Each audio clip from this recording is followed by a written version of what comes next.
오늘 또 예배 드리러 오신 한 분 한 분 진심으로 주님의 이름으로 사랑하고 환영하고 축복합니다. 축복합니다. 우리 옆에 뒤에 앞에 자신의 주변에 앉으신 분들에게 따뜻하게 인사 나누겠습니다. 잘 오셨습니다. 사랑합니다. 잘 오셨습니다. 보고 싶었습니다. 감사합니다. 네, 감사해요. 전 세계적으로 우리 운총교회만이 가지고 있는 레저 인사 시간입니다. 하트, 이쪽에서 저쪽으로, 저쪽에서 이쪽으로 불을 뿜어내야 됩니다. 눈을 보시고 눈에 불꽃이 튀어야 합니다. 사랑합니다. 사랑합니다. 축복합니다. 감사합니다. 예, 고맙습니다. 예, 감사해요. 네네. 95세가 되신 우리 권사님들도 처음에는 이게 안 돼가지고 이렇게 하시더니 이제는 아주 제법 아름답게 이렇게 하트를 날리고 있어요. 너무너무 감사해요. 너무너무 감사해요. 너희는 나를 누구라 하느냐라는 제목으로 말씀드릴 때 이 시간 말씀이 꼭 들려지기를 주님의 이름으로 축복합니다. 주님의 이름으로 축복합니다. 오늘 본문 말씀에 장소가 나오는데 가이사랴 빌립보라고 하는 지역에 예수님이 제자들을 데리고 가세요. 예수님이 사역하실 때는 주로 갈릴리, 나사렛, 그리고 예루살렘, 유다 지역에서 주로 활동을 하셨습니다. 이 빌립보 지역에서는 그렇게 활동을 하지 않았어요. 그런데 오늘 본문에 보면 제자들을 데리고 가이사랴 빌립보에 가십니다.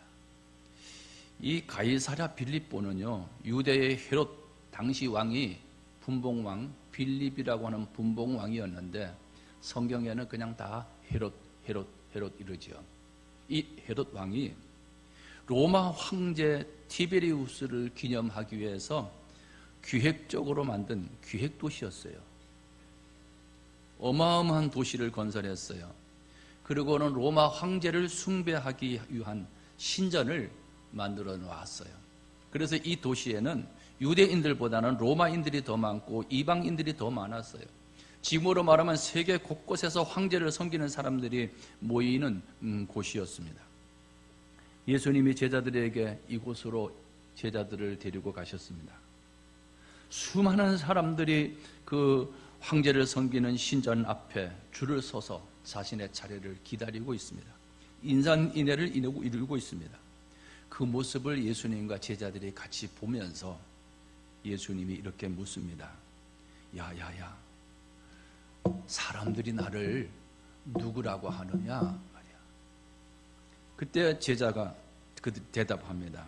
예, 어떤 사람은요 14절에 세례 요한이라 하고요, 어떤 사람은요 엘리야라고도 하고요, 아니요 어떤 사람은요 예레미야나 선지자 중에 하나라고 합니다. 이 대답이 끝나자 예수님께서 말씀 주십니다. 또다시 묻습니다. 그러면 너희는 나를 누구라 하느냐? 다른 사람들 말고, 다른 사람들이 생각하는 예수 말고, 교회 나오지 않는 사람들이 말하는 그 말 말고, 지금 오늘 예배 드리고 있는 이 자리에 있는 나, 너희는 나를, 예수님을 도대체 누구로 알고 있느냐 이 말이에요. 오늘날도 세상 사람들은 예수님에 대한 평가가 다양합니다. 어떤 분은 훌륭한 사상가로 알고 있고 철학가로 알고 있고 종교 창시자라고 알고 있고 4대 성인 군자 중에 하나다, 뭐 이렇게 알고도 있습니다. 우리는 예수님이 세상 사람들이 뭐라고 하는지 큰 관심이 없습니다. 교회 밖에 사람들이 나를 어떻게 생각하고 있느냐가 아니라 교회 안에 있는 우리들에게 너희는, 오늘 이 시간 예배 드리는 저와 여러분에게 한번 곰곰이 질문을 여러분 받아보세요. 당신은 예수를 도대체 누구로 생각하느냐 이 말이에요. 이때 오늘 본문 말씀의 16절에 시몬 베드로가 16절에 대답을 합니다. 주는 그리스도시요 살아계신 하나님의 아들이시다. 사실은 이 고백이 있기 전에 예수님은 당신이 누구신지에 대해서 많은 기적과 이적과 말씀을 통하여서 당신이 누군지 이렇게 많이 흘리셨어요. 그 예로 예루살렘에 예수님이 첫 유월절에 예루살렘으로 올라가시죠. 예루살렘에 올라가서 성전에서 장사하는 사람들의 상을 뒤엎으시고 돈통을 뒤엎으셨습니다. 어떻게 하나님께 예배하는 장소를 이렇게 장사하는 소굴로 만들 수가 있느냐 붕괴하시면서 성전에서 쉬운 말로 난동을 부렸어요.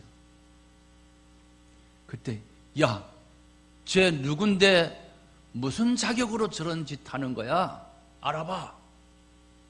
너 누구야? 이 말이에요. 너 뭐야?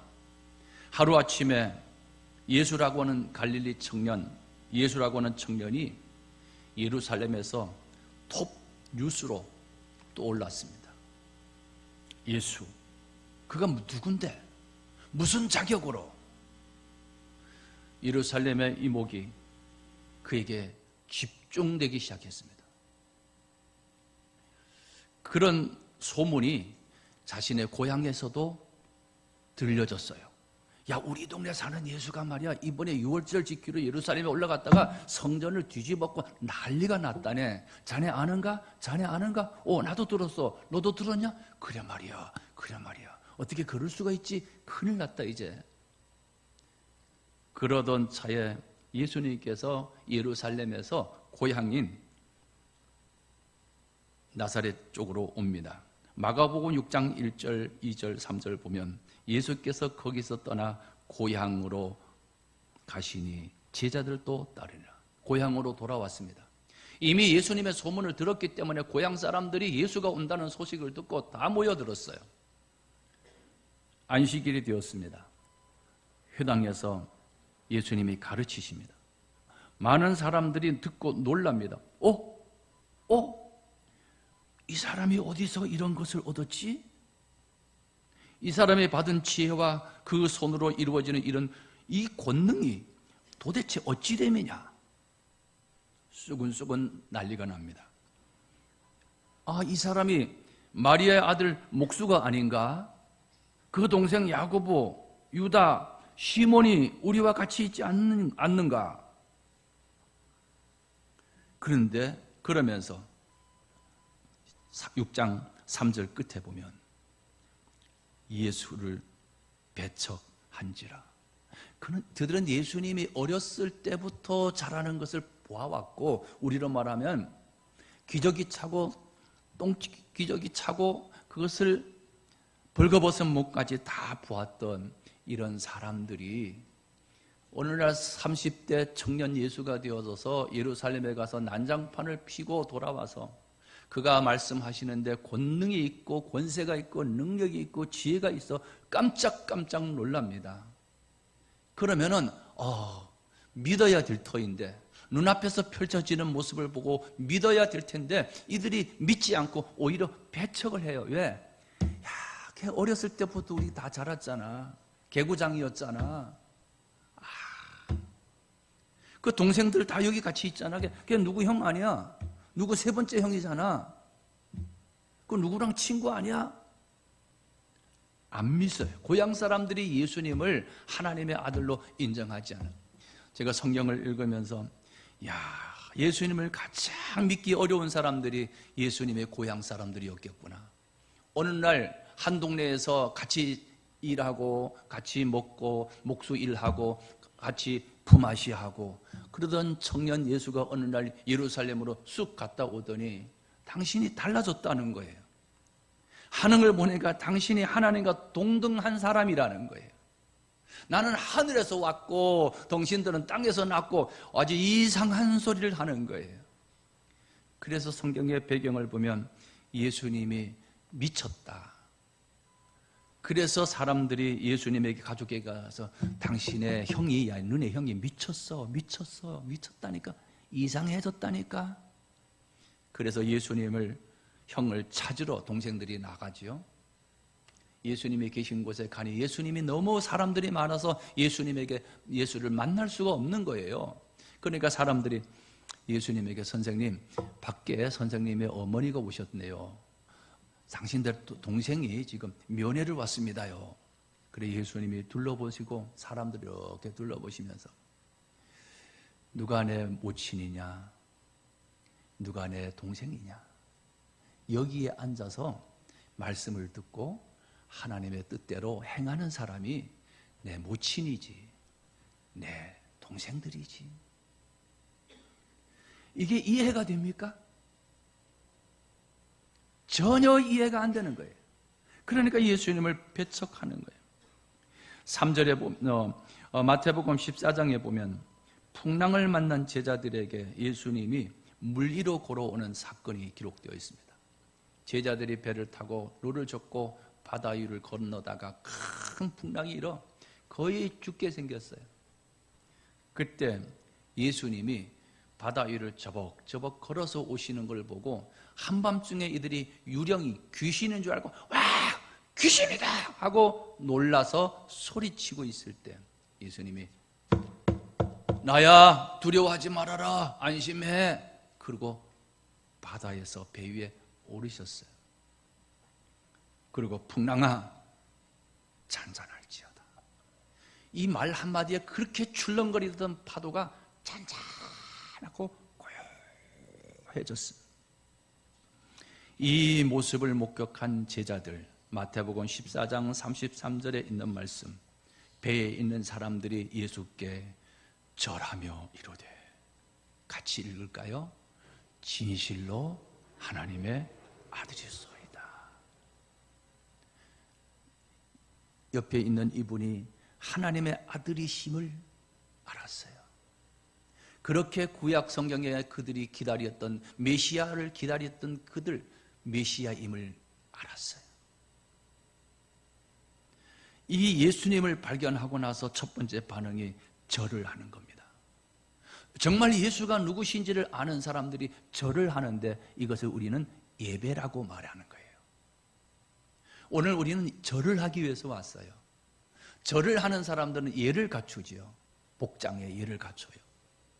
우리는 하나님께 예배하는 걸, 절을 하는 거예요. 예수님이 누구신지 아는 사람은 절을 한다? 예배하는 거다.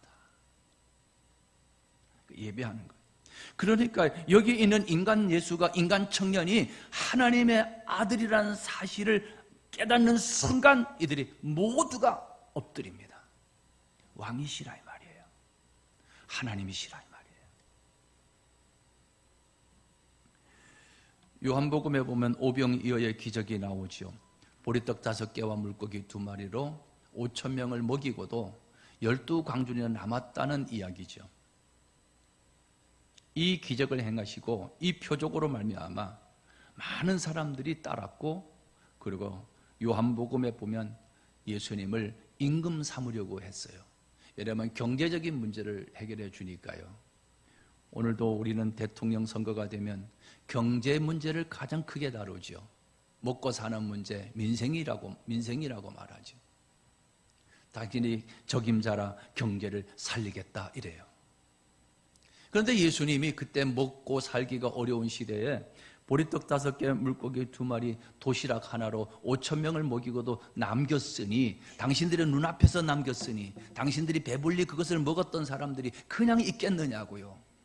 어떻게 해서든지 이 예수를 임금 삼으려고, 이 예수님의 임금만 되면 먹고 사는 문제가 해결되는 이 엄청난 사건을 목격한 이들이 그냥 있겠어요?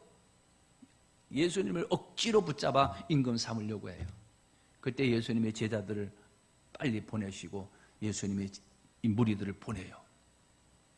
그리고 당신은 한적한 산에 올라가 기도하셨다. 성경 그렇게 기록하고 있습니다.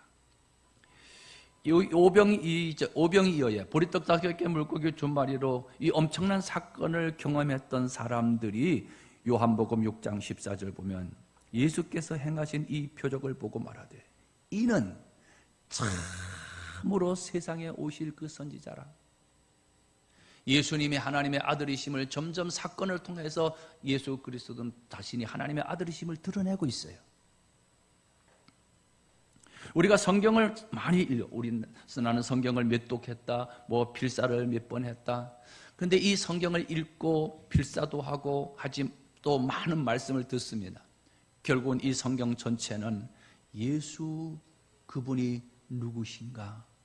예수님을 알리기 위한 글이라는 거예요.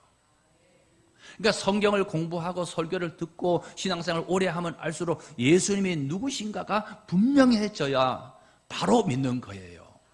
그냥 교회만 왔다 갔다 하는 것이 교회 잘 다니는 것이 신앙생활 잘하는 것이 아니라 정말 예수님이 누구신지를 분명히 아는 것.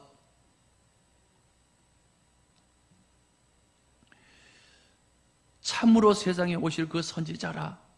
지금 제가 몇 가지 이 성경에 나와 있는 이야기들을 드렸습니다. 제자들은요, 이런 배경을 가지고 있어요. 풍랑을 만났을 때 예수님, 5천 명을 먹였을 때 예수님, 그래서 이들이 참 선지자라고 고백했던, 진실로 하나님의 아들이라고 고백했던 이 현장에 다 있었던 제자들이에요. 이 제자들에게 예수님이 너희는 나를 누구라 하느냐? 그때 제자 중 하나 시몬이 대답을 하지요. 16장 16절에 주는 그리스도시요 살아계신 하나님의 아들이시니이다. 정확하게 예수님이 누구신지를 입술로 고백을 해요. 그때 예수님이 이야 참 잘했다. 너 참 똑똑하다. 너 정말 잘 들었다. 너 진짜 내 제자가 될 자격이 된다. 이렇게 칭찬하시지 않았어요. 예수님은 그 고백을 들으시고 17절에 보면 바요나 시몬아 내가 복이 있구나. 예수님을 바로 아는 것이 뭐다? 복이라는 거예요. 우리는 복 주세요, 복 주세요, 뭐 복 주세요, 복 주세요 그럴 수 있지요. 그런데 예수님을 바르게 아는 것이 뭐다? 복이라는 거예요. 여러분 복 받기 원하시죠? 복 싫어하는 사람 없잖아요. 특별히 우리 한국 사람들은 복을 얼마나 좋아하는지.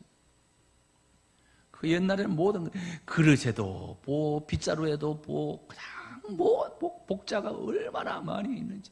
복. 옛날에 사발이라고 그러죠. 사기 사발. 그리고 거기에다가 밥을 사발 그릇보다 더 위로 올리잖아. 고봉으로. 거기에도 보면 복자가 있어요. 그런데 오늘 본문 말씀 보면 예수님이 누구신지를 아는 그것 복이래요. 오늘 함께 하신 모든 분들 이 복이 있기를 이미 또 복을 받으신 줄 믿습니다. 아직도 희미하다면 이 복을 받기를 주님의 이름으로 축복합니다. 우리는 여기서 놓치지 말아야 할 진리가 있어요. 예수님이 누구신지를 분명하게 아는 순간, 예수님이 누구신지 분명하게 규명되는 순간 내가 누구인지 나의 위치도 찾게 된다는 거예요. 예수님이 누구신지 믿어지는 순간 나의 존재가 어떠한 존재인지, 나의 존재가 증명이 되면 내가 무엇을 하며 어떻게 살아야 하는지를 깨닫게 된다는 거예요. 그래서 예수를 믿는 사람들이 180도 바꿔져서 새로운 삶을 살아가는 사람들이 바로 그런 사람들이에요. 우리의 주변의 간증들을 보면 이렇게 180도 예수 그리스도를 만나 완전히 변화된 삶을 살아가고 있는 사람들을 많이 봐요. 제가 알고 있는 목사님은 의사셨는데 예수님을 만났어요. 의사 자격증을 찢어버렸어요.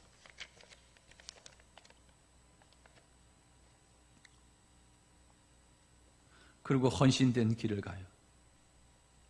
목회자의 길을 가요. 가난해요. 의사로 있을 때는 부유했고 넉넉했고 미국에서도 스포츠카를 타고 막 활개를 치고 누렸던 빵빵했던 사람. 예수님을 만났어요. 예수가 누구신지를 알았어요. 그 순간 자신이 어떻게 살아야 될지를 깨달았어요. 완전히 방향 전환이 이루어졌죠. 좀 극단적인 예화이긴 하지만 우리들에게도 꼭 내가 하던 거 다 팽개치고 이렇게 하라는 게 아니라 내 삶, 하루하루 삶 속에 내가 왜 오늘 또 직장에 나가야 되는 거고, 내가 왜 오늘도 돈을 벌어야 되는지, 내가 오늘도 왜 공부를 해야 되는지, 내가 취직을 왜 해야 하는지, 내가 왜 결혼을 해야 하는지 분명한 목적을 가질 수 있다는 거예요. 살아가는 이유, 오늘도 밥을 먹는 이유가 있다는 거예요. 그래서 성경은 너희가 무엇을 하든지, 마시든지 먹든지 마시든지 여행을 하든지 고석종 꽃밭에 가든지 산정호수 옥새꽃 축제에 가든지 무엇을 하든지, 커피를 마시든지 무엇을 하든지 어디를 가든지 하나님의 영광을 위해서 하라 그랬어요.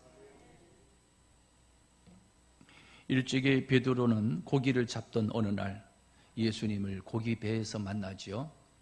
예수님이 고기를 잡던 베드로에게 그물을 깊은 곳으로 가서 그물을 내려보라고 합니다. 그때에 이 베드로가 순종을 하죠. 그런데 성경은 그물이 찢어질 정도로 고기를 많이 잡았대요. 2배에 가득 차게 되었대요. 그 많은 고기를 뒤로 하고 예수님 앞에 엎드려 이렇게 고백해요. 누가복음 5장에 나오는 내용이죠. 주여, 저는 죄인입니다. 나를 떠나주세요. 예수님이 예수님인 줄 아는 순간 자기 존재가 어떤 존재인지를 깨닫게 되는 거예요. 그러니까 예수님을 만난 사람은요, 울 수밖에 없어요. 예수님을 만난 사람은요, 통곡할 수밖에 없어요. 나 같은 죄인을 위하여 예수 그분이 나를 대신하여 십자가에 못 박혀 죽으신 사실이 믿어지는 순간 우리가 맹숭맹숭할 수가 없어요. 그래서 그 옛날 제가 어렸을 때 시골에서 신앙생활을 했던 우리 어머니들이, 권사님들이 그렇게도 많이 울었어요, 교회에서. 물론 살기 어려워서, 또 시집살이가 어려워서, 그리고 구박받는 것이 어려워서 한스러움이 맺혀서 흘리는 눈물도 있었겠지만, 예수 그리스도를 만나고 나니 어떤 며느리가 교회 은혜를 받고 나 같은 죄인이 용서함 받아서, 이런 찬송이 있잖아요. 이 찬송을 이제 부르는 거예요. 시어머니가 저쪽에 있는데 흥얼흥얼 나 같은 죄인이 용서함 받아서 찬송을 부르니까 시어머니가 듣기에 나 같은 쌍년이 용서함 받아서 이러는 것 같아요. 그러니까 처녀는 교회 갔다 오더니 난 쌍년은 쌍년이다 그러면서 찬송을 입에서 떠나지 않으냐고. 일을 해도 설거지를 해도 기쁨이 떠나지 않아. 이걸 과거에 우리 어머니들이 신앙생활을 했던 우리 권사님들이 어렸을 때, 새댁이었을 때, 그리고 30대, 40대, 50대를 겪을 때, 그럴 때 이웃의 부흥회를 하면 30리, 40리 길을 걸어서 다니면서 기도하고 그럴 때, 그때 울지 않았습니까? 자꾸 울기를 주님의 이름으로 축복해요. 눈물이 나오시는 분들은 우세요. 어떤 분은 교회에 나왔는데 내가 왜 눈물이 나오는지 모르겠다고 그래요. 그건 자신이 치유되는 시간이에요. 자신이 회복되는 시간이에요. 맑아지는 시간이에요.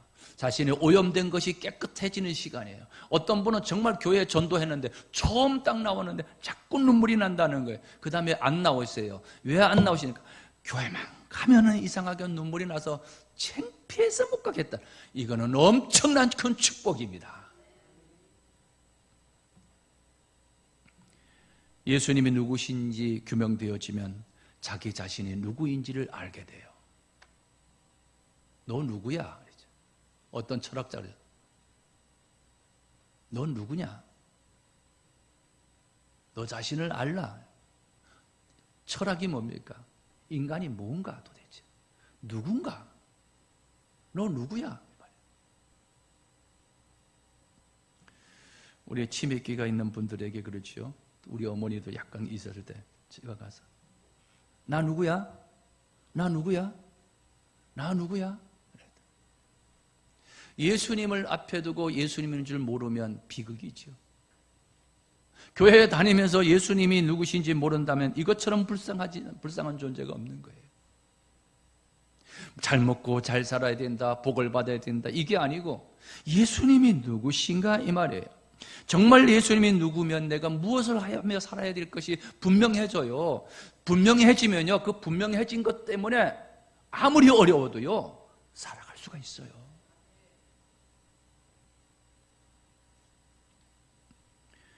한국의 등산가이고 탐험가이고 한국뿐만 아니라 세계적인 탐험가 박영석 등산대장의 이야기를 제가 조금 봤습니다.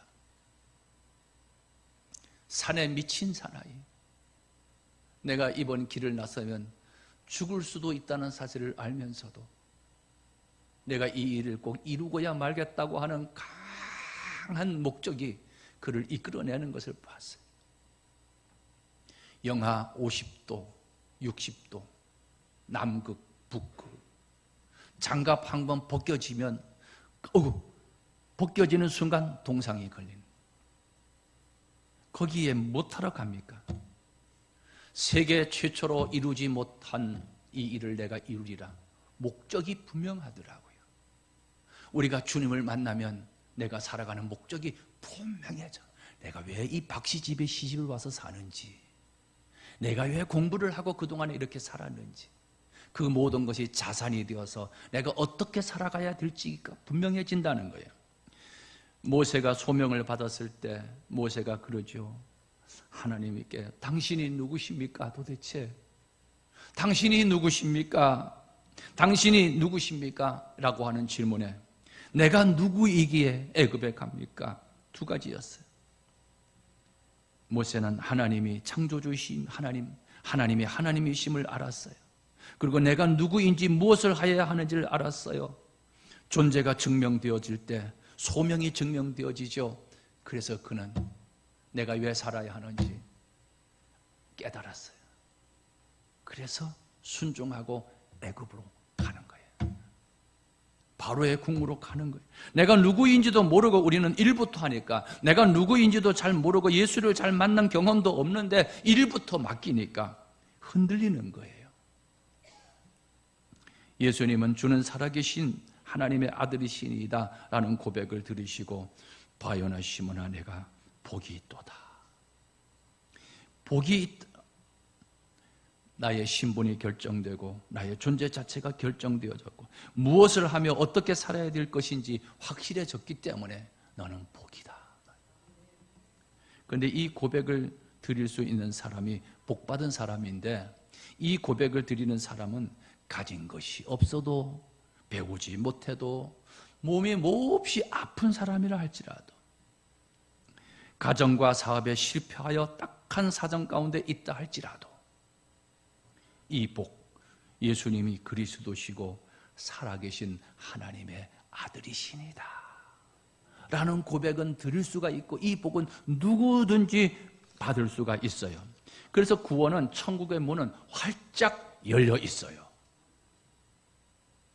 이 고백이 되시기를 주님의 이름으로 축복합니다. 이 고백은요, 오직 하나님의 은혜로만이 할 수 있는 고백이에요.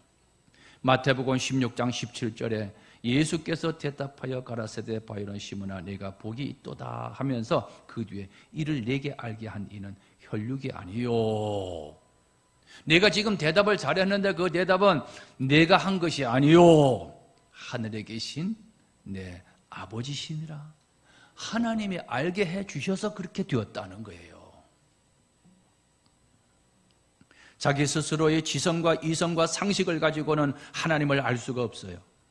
영적으로 죽어 있는 우리가 어떻게 알 수 있겠습니까? 인간의 지혜와 지식과 사색과 통찰력으로는 스스로는 하나님을 알 수가 없습니다.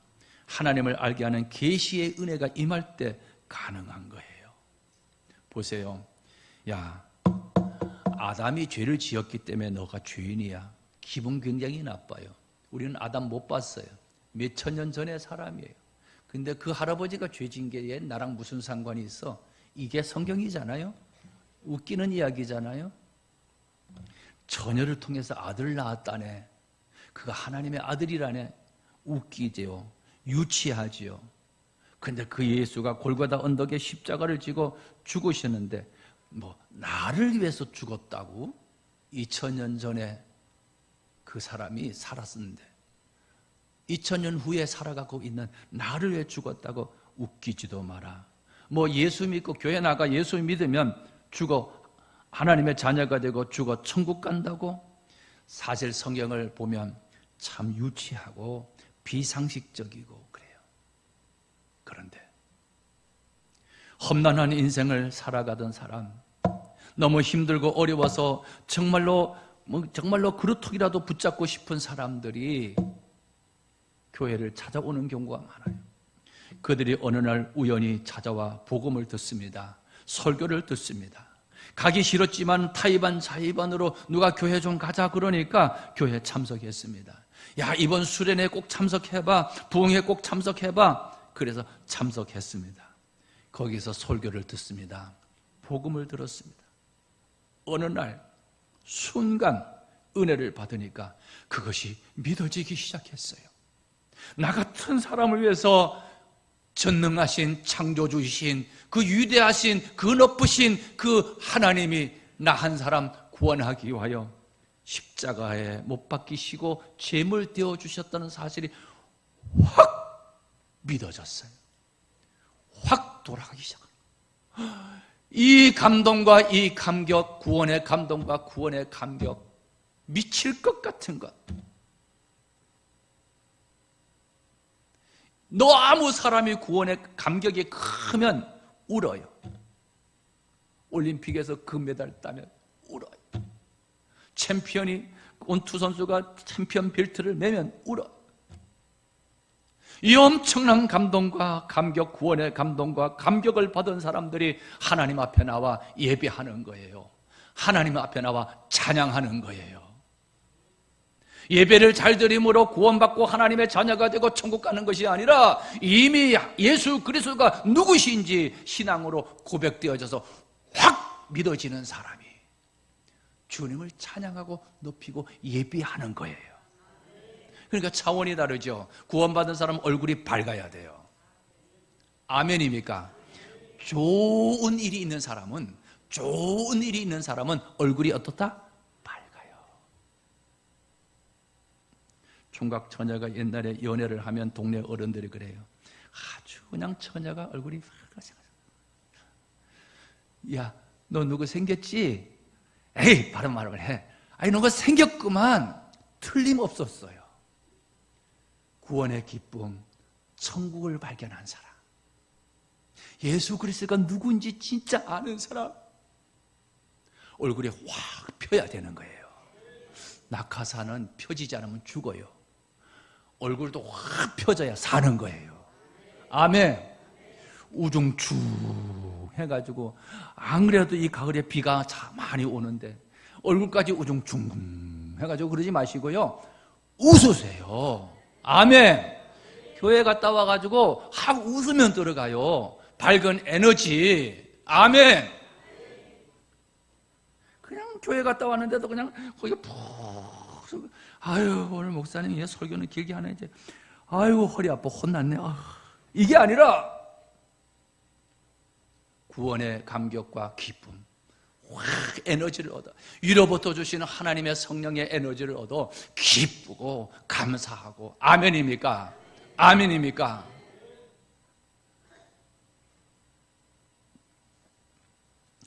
베드로는 어떻게 이 고백을 드릴 수 있었을까? 고린도전서 12장 3절, 그러므로 내가 너에게 알게 하노니 하나님의 영으로 말하는 자는 누구든지 예수를 저주할 자라 하지 않고 또 성령으로 아니하고는 누구든지 예수를 주는 그리스도시요 살아계신 하나님의 아들이라고 할 수가 없대. 성령으로만, 처녀 마리아가 성령으로만 임신이 되었던 것처럼 우리가 예수님을 예수님으로 알고 예수님이 그리스도시고 하나님이시라는 사실을 발견하고 믿어지는 그 일에 내가 노력이나 내가 공부를 많이 했거나 내가 지식이 있거나 내가 돈이 많거나 그래서 아는 것이 아니라 성령, 하나님의 영으로 말미암아 알게 된다는 거예요. 이것을 우리는 은혜를 받았다고 말해요. 믿고 싶은데 안 믿어진다고 해요. 어떤 분은 나 정말 믿고 싶은데 안 믿어진다, 미칠 것 같다고 말해요. 은혜를 입어야 돼요. 은혜를 받으면 믿어져요. 에베소서 2장 8절, 너희가 그 은혜를 인하여 같이 읽습니다. 믿음으로 말미암아 구원을 받았으니 이것은 너희에게서 난 것이 아니요 하나님의 선물이라. 아멘. 아멘. 예수님을 나의 구주로 영접하시기를 축복해요.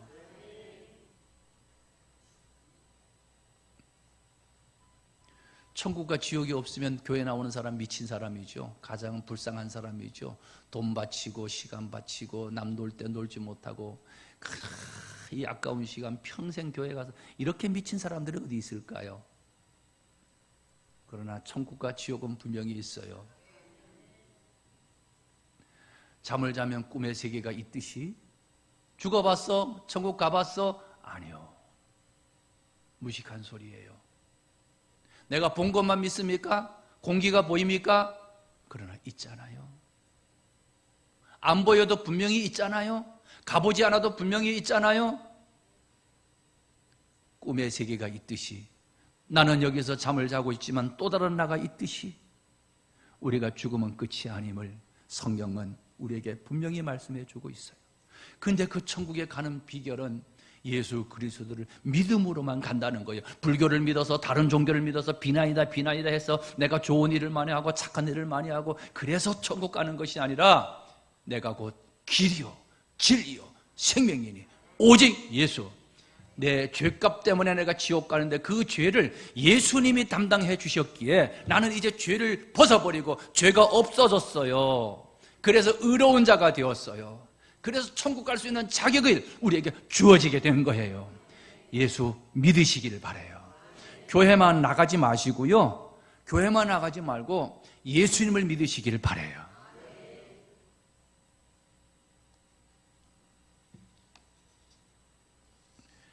이 고백하는 이 고백 이후에 예수님이 교회를 세우신다고 했어요. 그런데 그 교회를 내 교회를 세운다고 말해요. 또 내가 내게 이르노니 너희는 베드로라. 내가 이 반석 위에 내 교회를 세우리니. 이 교회는 음부의 권세가 이기지 못한대요. 그리고 천국 열쇠를 내게 준대요. 베드로에게만 준 천국 열쇠가 아니라 베드로는 제자들을 대표해서 받은 거예요. 다른 제자들에게도 주신 거예요. 예수 그리스도를 구주로 고백하고 하나님의 아들이라고 고백하는 사람에게 주신 거예요. 예수 그리스도를 하나님의 아들이라고 고백한 우리들에게, 교회들에게 천국 열쇠를 준 거예요. 그러면 우리는 천국 열쇠는 뭡니까? 열쇠는 열어야 되는 거예요. 들고만 있으면 소용이 없는 거예요. 열어야 되는 거예요. 열어야 되는 거예요. 우리는 운전면허를 가지고 있는 사람들이 운전을 하지 못하는 분들이 있죠. 이런 사람들을 장롱면허라고 말하지요. 장롱면허증을 벗어나려면 어떻게 합니까? 연수를 다시 받아야 돼요. 다시 운전대를 잡아야 돼요. 그리고 연습을 많이 하고 반복해야 돼요. 천국 열쇠를 저와 여러분에게, 우리에게 주셨어요. 사용하지 못하면 장롱 열쇠가 되는 거예요. 오늘날 교회들이 장롱 열쇠를 가지고 있어요.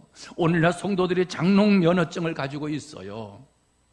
천국 열쇠를 사용해야 돼요. 열심히 복음을 전해야 된다고요. 누구든지 예수님을 믿지 않고서는 구원을 받을 수 없기 때문에 예수님을 믿어야만 된다고 천국 열쇠를 사용해야 된다 이 말이에요. 그러면 예수님을 믿어야 된다고 하는, 왜 예수님을 믿어야 되는지 전할 때 이게 천국 열쇠를 사용하는 건데, 사용하지 않으면 장롱 면허처럼 운전 면허증은 가지고 있으나 운전하지 못하는 것 같이, 교회는 다녔으나 열쇠를 사용할 수 없는 이런 교회가 얼마나 많고 이런 성도가 얼마나 많이 있습니까? 여러분, 이 천국 열쇠를 잘 사용할 수 있기를 축복합니다. 열쇠는요, 5살짜리 애기도요 좀 서툴지만은 열쇠를 넣고요 5살짜리 애기도 돌리면 열어져요. 요한복음 17장 3절 말씀 같이 읽고 말씀 마칩니다. 영생은 그 유일하신 참 하나님과 그가 보내신 자 예수 그리스도를 아는 것이라. 믿는 것이라 하지 않고 예수 그리스도를 뭐 하는 것이다? 아는 것이 영생이래. 알지도 못하고 믿는다 하는 게 아니라 예수 그리스도가 누군지, 하나님이 누군지 아는 것. 아멘. 이게 영생. 예수님이 참 구주가 되시고 또 살아계신 하나님의 아들, 여러분의 주인, 여러분의 왕, 나의 주인이 되기를 주님의 이름으로 축복합니다. 주님의 이름으로 축복합니다.